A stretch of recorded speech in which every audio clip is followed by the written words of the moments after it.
இந்து சமுத்திர பிராந்திய நாடுகளின் முன்னாயத்த நடவடிக்கைகளை மேம்படுத்துவதற்காக வருடாந்தம் ஒழுங்கு செய்யப்படுகின்ற பிராந்திய நாடுகளுக்கான சுனாமி ஒத்திகை பயிற்சி இன்று காலை பருத்தித்துறை மெத்தடிஸ்ட் பெண்கள் பாடசாலையில் ஆரம்பமாகியது. காலை 9:15 மணி அளவில் சுனாமி எச்சரிக்கை ஒளி ஒலிக்கப்பட்டதைத் தொடர்ந்து மாணவிகள் வகுப்பு வகுப்பாக அணிவகுக்கப்பட்டு அங்கு உரியவர்கள் அறிவுறுத்தப்பட்டனர். வட இந்து மகளிர் கல்லூரியில் இடைத்தங்கள் ஏற்பாடுகள் செய்யப்பட்டு அங்கு மருத்துவ வசதிகள், உணவு உட்பட பல்வேறு வசதிகளும் ஏற்பாடு செய்யப்பட்டிருந்தன. வட இந்து மகளிர் கல்லூரியில் வகுப்பு வகுப்பாக மாணவர்கள் பிரிக்கப்பட்டு தங்க வைக்கப்பட்டதுடன் கிராம மக்களும் தங்க வைக்கப்பட்டனர். இதேவேளை ஒத்திகையின் போது பாதுகாப்பாக நகர்ந்த மக்கள் மாணவர்களில் ஒரு சிலரிற்கு சிறிய காயங்கள் ஏற்பட்டன. காயமடைந்தவர்களை இலங்கை செஞ்சிலுவை சங்கம், சென்ட் ஜான்ஸ் ஆம்புலன்ஸ், பருத்தித்துறை போலீசார் ஆகியோர் ஏற்றி வந்து வட இந்து மகளிர் கல்லூரியில் ஏற்பாடு செய்யப்பட்ட முதலுதவி சிகிச்சை நிலையத்தில் சிகிச்சை அளிக்கப்பட்டனர்.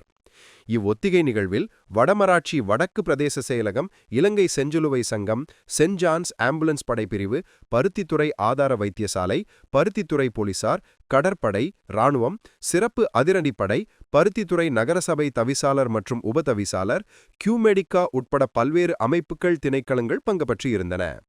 இச்சுனாமி ஒத்திகை நிகழ்வில் சுமார் 500 வரையான வடமராட்சி மெத்தடிஸ்ட் பெண்கள் பாடசாலை மாணவர்கள், சுமார் 500க்கு மேற்பட்டோரும், பொதுமக்கள் சுமார் 250 பேரும் கலந்து கொண்டிருந்தனர்.